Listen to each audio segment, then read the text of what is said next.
We broke down the Bengals' first two draft picks from a film perspective on Thursday. Let's continue that conversation with Mike Santagata and look at rounds 3 through 6, whether it's Chase Brown in round 5, Charlie Jones round 4, Jordan Battle, which I think was the most surprising pick in the moment in the draft. We get into it right now on Locked On Bengals. You are Locked On Bengals, your daily Cincinnati Bengals podcast, part of the Locked On Podcast Network. Your team every day.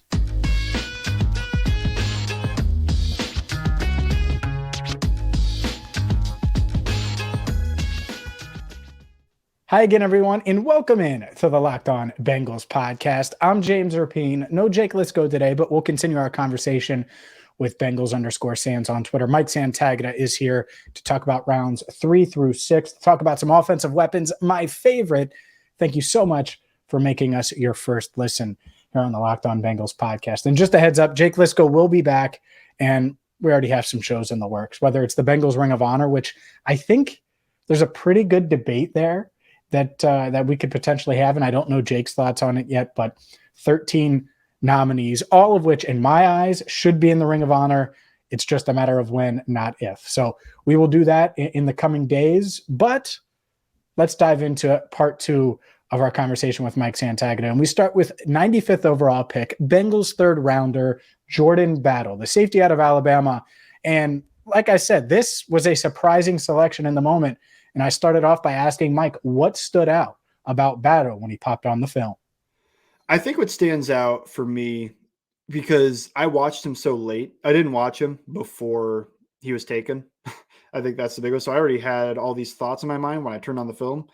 It's like he moves better than I thought he would, because I kept hearing all these comparisons to big bruisers and guys that, were probably a little bit more box guys, maybe a Von Bell who can move a little bit. But when I put the film on, he's just so confident and knows exactly what he's doing and smart that he moves. And it's like Jesse Bates didn't test like a freak. He tested like a good athlete, but he played a bit like a freak from moving sideline to sideline because he was so confident what he was seeing and reading. Battle's kind of the same way, where he might not be a 4.4 type speed, but he moves like that on the field because of, his confidence. He knows exactly what he's doing. He knows what the offense is trying to do, knows what his role in the defense is. I think that's the first thing that really stood out, because I was expecting him not to move that well. So I could even feasibly see him as a guy that you could stick on a tight end, which I wasn't sure when I was going into that, because that's not even, to me, that's not a strength of Von Bell's game. And that was a common comparison, was Von Bell because of the Bengals and everything. But when I was looking at it, I was like, I actually think I feel a little bit better about him trying to match up with one of these tight ends than I did Bell. I think both can take on blocks a little bit. Battle wasn't really asked to at Alabama. They played their safeties deep most of the time. But in the snaps he showed in the box, I thought were promising for what he could be if you want to move him there. He's kind of very versatile. And it was just a little bit different than I was expecting. I was expecting big hitting, bruising. He is a huge hitter, but, big hitting, bruising, a little bit slower, maybe a smart guy, but super smart and moves well. Are you surprised he was available at pick 95, given everything you've seen now? Like, obviously, safeties weren't really on our radar that early, and we just didn't really expect them to take one. And he was by far, I'm told, the best player on their board by like a wide margin. There was no one really close when they were on the clock at 92 or 95, for what it's worth. And so I get it. I understand the pick, but were you surprised he's there? He was there, knowing what you know now and watching him. Yeah, I think I would have given him a similar grade to what I gave Jonathan Mingo, where I watched both guys and I just kind of went, well, that's a long-time starter in the NFL. So Mingo, they didn't get. He went to Carolina pretty earlier than I thought. When I watched Mingo, he was supposed to be like a 5th-round pick. I was like, what are we doing, guys? This one, similar. I watched him. I think 92 made sense. Probably would have given him middle of the 3rd, maybe early 3rd type of grade. I didn't go back and grade for the 2023 draft sheet. Not that anybody's really going to go through that now. But yeah, I think middle of the 3rd, because even though I say he moves well, I more so mean he moves better than I expected. I don't think he has Jesse Bates level movement ability. I don't think he has movement ability that's going to make him a guy that you think could become a first team all-pro and like a star safety. I think he's more so a long-time starting safety, and he's going to be a guy that wears a lot of hats for the defense and maximizes other players, which is how I came up to the Patriots comparison I went with, which was Patrick Chung, a kind of unsung hero of that 2010s Patriots defense that was really good. But if you weren't really a Patriots fan or a football junkie, you don't really know who that is. It's just he did everything else to make the other guys better.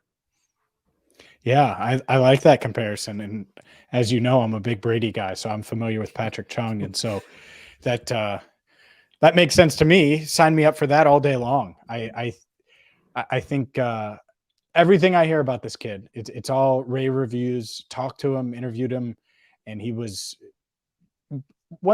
bigger than I thought. Yeah. Like lower body, thicker. And so what I like is that you're talking about his movement, because now he's got size that I didn't anticipate, even just looking at him. And then movement wise, if he's still moving well, I think that's a good thing. What concerns you about him, about Jordan Battle, that you look at and you're like, he needs to work on this area or in certain areas? What's the biggest things he needs to put improve on, I guess, this offseason and as he continues his NFL career? Yeah, a few things would be the ceiling is a little bit not worrisome in the third round, but I think that's why you don't see him as a first round. And then the other thing for me was Alabama plays such a college defense. And I know that sounds a little bit weird, but they play coverages that, you don't really see much in the NFL. Some teams will kind of run them, but the reason they get away with them so much is because in college there's no illegal contact. 5 yards doesn't matter, you can still hit guys, and that's what they do is they reroute guys at 10 yards and pass them off, and it's called man match, zone match. They do a lot of that compared to true zone and man. I think that's a little bit of a learning curve, is just, okay, you were really good knowing your rules, knowing this guy's going to break, reading route distributions. But the Bengals are going to ask him to do a lot is to read the quarterback's eyes and his intentions when he's in zone, and to just read the receiver in man, because he was kind of reading the route distribution. And if the most inside guy goes quick underneath, then I'm on number 2, which is the next inside guy, or that type of stuff. And the Bengals don't do so much of that. So I think the college transition, which is something I didn't talk about DJ Turner, which is true for him, is that Michigan plays almost a little bit of an NFL style defense with their zones. I think he could take a second to pick up NFL coverages because he was in such a college defense they're probably not going to run a lot of that at Cincinnati. Today's show is brought to you by Built Bar, the #1 protein bar on the planet. If you're looking for a healthy snack that is going to taste great, well, look no farther than Built Bar. Whether you're trying to get a protein punch post-workout, maybe you just want a healthy snack in between meetings, the #1 protein bar on the planet, Built Bar, is for you, because it's covered in 100% real dark chocolate, high protein, low sugar, low calories, and amazing flavors. You don't have to sacrifice taste for health. And Built Bar covers both bases. They have a variety of flavors, certain that you're going to find one that you love, maybe multiple like me that you love. So check them out today at built.com, where they have limited edition flavors and so many for you, or in person at your local Sam's Club or Walmart retailers. Again, Sam's Club, Walmart, or built.com. It's Built Bar, the #1 protein bar on the planet. There's not many concerns there, right? It sounds like you think he fits in. How do you see him fitting in with this? And I don't even think Lou Anarumo really knows like exactly how it's going to work, but how do you see him fitting in that safety room this year? I see him. I think there is some hype that he could steal a job. I think he's going to be the third guy, but I'm higher on Nick Scott, because I think Nick Scott's a solid starting safety. And he showed that in the playoffs, which is against some of the toughest offenses, including the Bengals offense. He did a good job in that game. So I'm higher on Nick Scott than some people are. I don't think this is a thing on Battle. I think it's just we took the best player available. We don't have a perfect fit for him year one. I don't know if they're going to try a ton of 3 safety stuff, because I thought they're going to do that with Dax Hill. But the question does become, who are you taking off the field? We're talking about Murphy playing all these snaps on third down, so you're probably not going to take a defensive lineman off the field. They just paid Pratt, and they're probably not taking Wilson off the field and probably not taking Mike Hilton off the field. You got to take one of those guys off the field to get him on the field for the 3 safety set. Like the 3 safety set sounds They're going to play great. 12. They're going to we're going to play 12. We're going to play Canadian. 12 personnel. 12 person football on each side so that we can get battle. But it's just those 3 safety sets sound awesome. I love the idea. It's just when I think about the actual implementation, it's who is coming off of the field for that. I still think they'll do it sometimes, but it'll be a little bit more game plan. I think where he could make a lot of impact is actually, which I mentioned, I think he's a little bit better on tight ends than I expected, is if he could steal the Trey Flowers job, because he's big and he could take those tight end blocks. Like against the Bills, could you just have him follow Kincaid or Knox in some of the, on third downs and even early downs? If they try to block with those guys, I think he'll shed those blocks and take them on well. I don't really think Kincaid can block very much, and Knox is a little bit better than some people think as a blocker, but he's not Kittle over there. So maybe that's where you see the implementation, and it would be with a lot of help. I'm not just going to say he's going to clamp up Travis Kelce, but maybe he's the guy that's in man on Kelce. And then you obviously have your jams and your other eyes on him, because he's a guy you completely do the entire game plan for. But maybe he's the guy that starts on Travis Kelce, jams him up, tries to get physical with him, and stays with him early on in those reps on probably a lot of double teams. So that could be his role, is stealing a little bit of that Trey Flowers job year one, and then also some 3 safety nonsense that Lou Anarumo can come up with. Yeah, and that makes sense. And I do think this defense in general, there's so many pieces now that Lou can just really go mad scientist with. And this is just another guy that can do that. And we've talked a ton on this show about the secondary speed and athleticism. And while Battle might not meet that tier when you look at like relative athletic score, the smarts and the movement that you mentioned, I like it. I like the idea of him being in the mix for sure and fitting in well. Let's go to day 3 of the draft and start with my favorite pick, because it's a weapon, baby. And I'm all about the weapons, Mike Santagata. You know that. I wanted weapons early. They didn't fall early. I get why they didn't take one in the first 3 rounds, but they get one in round 4 with a guy named Charlie Jones, a.k.a. Chuck Sizzle, a.k.a. Joe Burrow's best friend.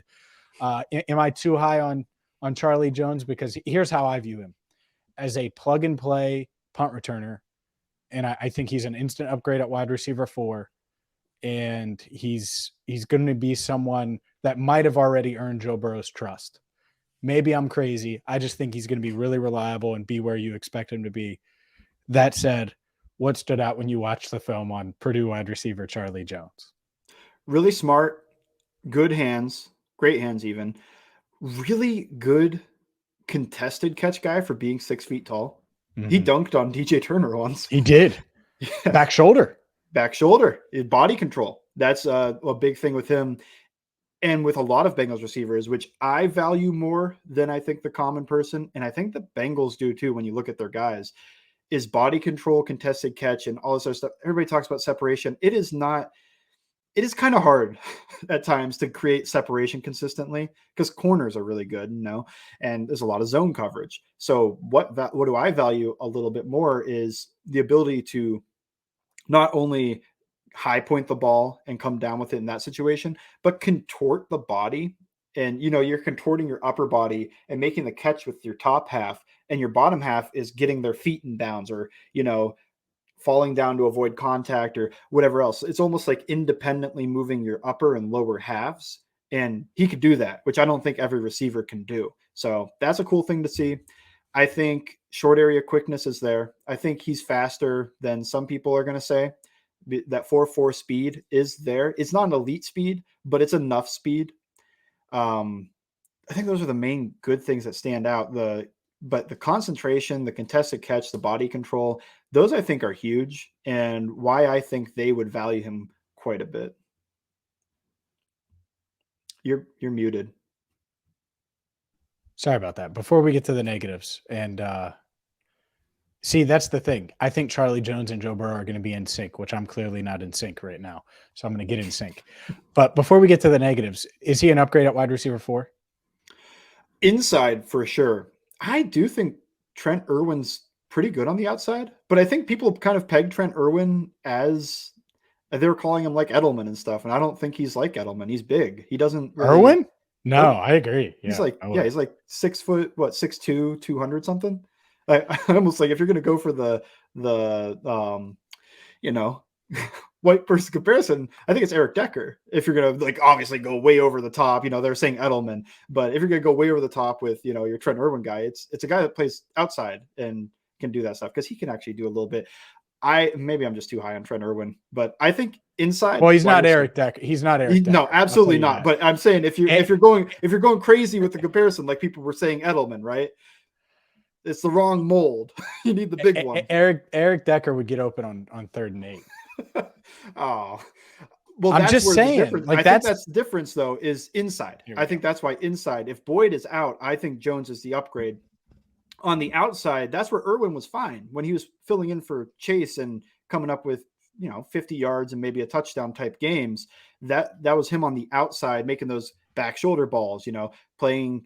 Against press, do that stuff. Trent Taylor was your backup slot, and he was, and maybe you tried to fit Irwin in there or move Chase inside. But when Chase and Higgins are doubled and you need a guy on the inside to win, that is where Charlie Jones makes your upgrade, which was the Chiefs game. That happens. So, yes, I think he is an upgrade. At least he'll bring up an upgrade overall as the wide receiver 4. My only issue is on the outside, he's a little light. I think they said he played at 190, but I thought that real quick, I hate to cut you off, but I thought that was really interesting is the fact that he cut weight to run the 40, but he plays fast. You just said it. He plays fast. And so hopefully he can just put that weight back on because I think that'll help him versus playing at 176. Yeah, I just think that corners were able to force him to the sideline quite a bit. You don't want to be within 5 yards of the sideline when you're running routes because it makes the throw really hard on the quarterback. And they were able to move him over there a bit, which I just think he needs to be stronger when he's going through his release and through the route if he's going to be on the outside. So that's my only thought and hesitation on saying instant upgrade completely at wide receiver 4. He's going to be the outside backup and the inside backup. I think there needs to be a tiny bit of refinement on the outside to do that, but I think he's a really good slot guy with some plus speed. Yeah, I think that's what they needed. I really do. And it was a weird wide receiver class, and they were able to get a guy that I think, again, can be an instant contributor. Any other weaknesses? Is that the main thing that stands out to you? Anything else? Play strength and weight, size to a degree? Obviously, the age is a concern just because he's older, but we'll skip past it. He's your age. He's your age. It's unbelievable. Yeah. But the other concern I had, which I don't know how much of a concern it is, I thought with the return ability, he would be a better yak guy. That just could have been me preconceived notion going in.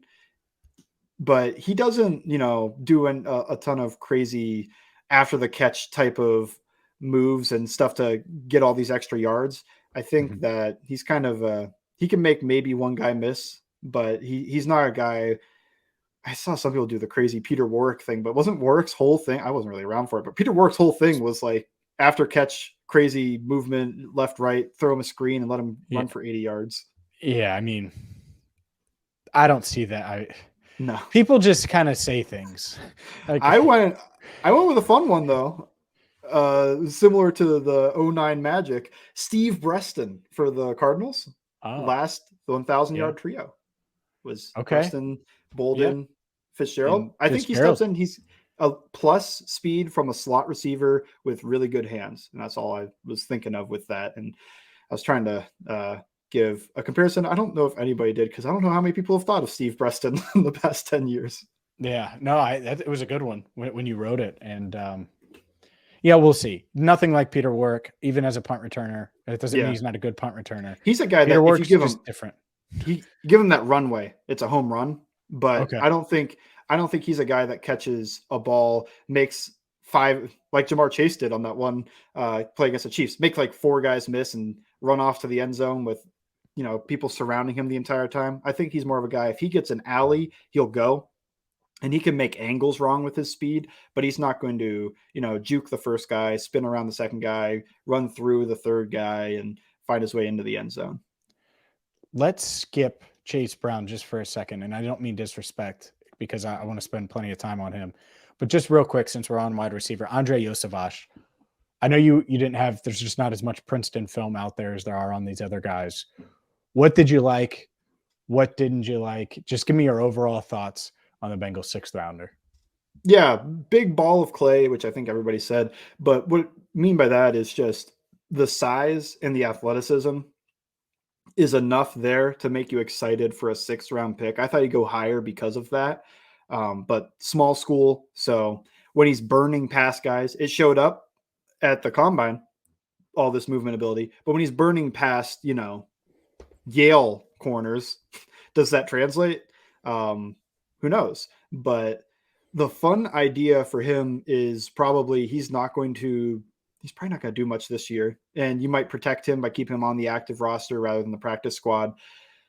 But, in 3 years, could it be something exciting where that size, movement, ability combination, speed, can he come in and give you something there when Troy Walters, who I think has maybe been the best or one of the best wide receiver coaches, when you look back at how much Jamar Chase and T. Higgins improved from college to the NFL and how much they've improved year over year because they keep getting better. And Trent Irwin, all these guys are able to step in. So can he mold that ball of clay into a good receiver? Because the potential is there, but it's hard to tell when you're playing in the Ivy League. Like, is that speed that you're seeing legit? And it was at the combine, but is it legit against NFL players? And something they didn't do much against Princeton was try to press and jam this guy because he's so big and strong and fast. So NFL guys are big, strong, and fast. So they won't be as scared of, jamming him. So he has to get used to that as well. Physical brand of football. Yeah, I agree with everything you said. I think it's more of a project. Do you think he makes the team? I think he does because they don't want him to go to the practice squad with somebody else able to scoop him up. Yeah, I think I would agree with that. Athlete, works hard, smart, all of those things, just needs a little refinement. Give him a little time. Hopefully he can help them. And he's certainly an outside guy. You know what I would try him on? Because I agree he might make the team. Put him on kick returns just to see. Yeah. Just to see. He's a freak athlete, so why not just see it? You think he could be a gunner, run down, make a tackle? He might. No, I mean return it though. Yeah, I know, return the ball. Okay, yeah. Well, Charlie Jones, he did both, but I think he was more of a punt returner than a kick returner. And I just, how many times, like long term, I don't think you're exposing Jones. When he's a starter, that's when he's all of those things. Yes, I think he'll still be your punt returner, and I think that's it. There's just no reason. And Travion or Chris Evans, they're both good at kickoff returning too. It's just an idea I had with Iosivas, even if it's a backup type role. If he's going to be on the team, you might as well try him out there. In practice, of course, is what I'm saying. Anyways, let's get to Chase Brown because running back was such a topic going into this draft. And I look at Brown, and I'm not the film dive-in guy like you, but I think he is as good of a runner as some of the guys that went a round or two ahead of him. And I get it, the workload, all of those things, but I'm pretty high on him as a runner. And he was asked to run the ball a heck of a lot at Illinois, 328 carries last year. What stood out when you watched him on film? Refined as a runner. Patient, tempos his runs well, knows where to go. He's good vision. And the big one for me, and I think something that probably excited them, was if he got an alley, it was a home run. He has that speed. And I was actually slightly disappointed in his 40. I know he blew up the combine with like a 9-something RAS, but his 40 coming in at 4.4 something. I was like, I think on film, he almost runs a 4.3. I heard he ran sub 4.4 multiple times. Okay. That's what I saw. That's what I saw when I watched him. Cause I was like, those safeties, those corners, they're not gaining ground when he's got that runway and he's off. So if you're able to give him that runway, he could beat the safety to the edge and take it the whole way, a home run.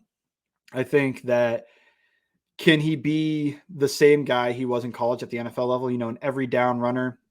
I don't know. The workload's already there. And I think they might want a guy that can grind a little bit better, but can he be not just a change of pace, but you put him in there when you want to spark, when the offense is sputtering a little bit, you make the change and you're like, let's get our home run speed on the field.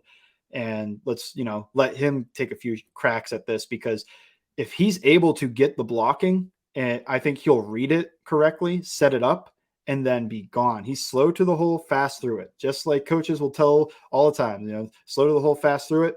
And that is him to a T. And he did it from the gun and in those gap schemes. So I think that part translates as well. So you're not wondering about like, well, he was a zone runner, so how's it going to translate to what the Bengals like to do? He was doing what the Bengals like to do, and he was running it really well.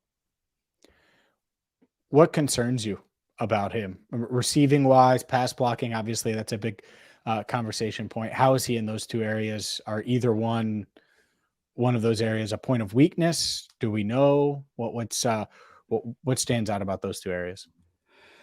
I think he's a better receiver than he's gotten credit for. Okay. He made a catch along the sideline that I thought was really difficult. I didn't see him drop too many balls. I think he was a consistent receiver. They just didn't really throw to the running back too much. As a pass blocker, I remember taking heat for this. I don't think he steps in the NFL as a good pass blocker. I think he processes everything really well. He has some really good, I see the linebacker looping around or going off this way, and I know a nickel's coming from the opposite side, full field reads and pickups. But what he lacks a little bit is just the technique as a pass blocker, and he'll get run over sometimes. He'll give up the inside sometimes and give up a hit, or just something along those lines where you want to kind of sit down, run your feet, and move these guys around, similar to the pocket for the offensive line, use that as a running back and stonewall them ahead. And he kind of gives up that ground, plays a little high sometimes, and doesn't always use his hands either. Sometimes he just goes shoulder and tries to take a guy out, which that's one of the quickest ways to lose, with the quick swim move right over top as they're coming down at you. So I think he needs refinement as a pass blocker. I think the potential's there, but he's probably not taking the Samaje Perine role year one without some serious improvement as a technician in terms of pass blocking. That's the part of this just running back room in general where I'm like, okay, Brown could do a lot of what Mixon did. Yeah. But unless Travion Williams is your Perine, you still don't have your Perine. Like that, that's the part of this that's tough. It might come down to it, because unless they go out and get one of these guys that are out there, I think it has to be Travion, right? Yeah, it was on your show. I listened to Brian, and he did drop the nugget of, I think he said something along like Travion's, become a good pass blocker, but it took him years. And I was like, interesting, because I've heard some people try to say he is the Perine replacement. I kind of rejected it for a while. I'm starting to accept it now that I think he might be your pass blocker. And maybe that means you don't leave the back end to protect as much either. You're going to have to at times, just when they're giving you certain defenses, or you need to work your way down the field rather than trying to just dink and dunk. You're going to want a running back that can pass protect, but maybe that is Travion now, instead of thinking it's going to be a rookie. Or, if Zeke signs, that's his role, but it seems like there's no movement anywhere for Zeke. So that would be a little bit of a surprise. But yeah, I think it could be Travion. I don't think it'll be Chase Brown, but I think you might see a split between those two, where maybe Chase gets good enough that against teams that don't blitz much, you could put him out there, and if they do, he could pick it up. But if not, that's a lot of those running back routes are check then release, and you're talking about a guy that can give you a little bit of spark, maybe a little explosive play if he gets a ball in the check down because he has that speed. I think it could make sense that they kind of split the Perine role depending on the opponent. Yeah, I think you're right. It's going to be an interesting dynamic. If the backfield is the way it is now, it's going to be different than last year, and the splits are going to be different. It's not going to be a 1-2 punch. I think it's going to be a trio, and how that balances out, we'll see. But he is Mike Santagata. Make sure you check out part 1 if you missed part 1, where we looked at Myles Murphy and DJ Turner in depth. Make sure you follow Mike on Twitter at Bengals_Sands. Check him out, allbengals.com. It's always game day in Cincinnati. And for Jake Lisco, who will be back, I promise, I'm James Rapien. Thank you so much for listening to the Locked On Bengals podcast.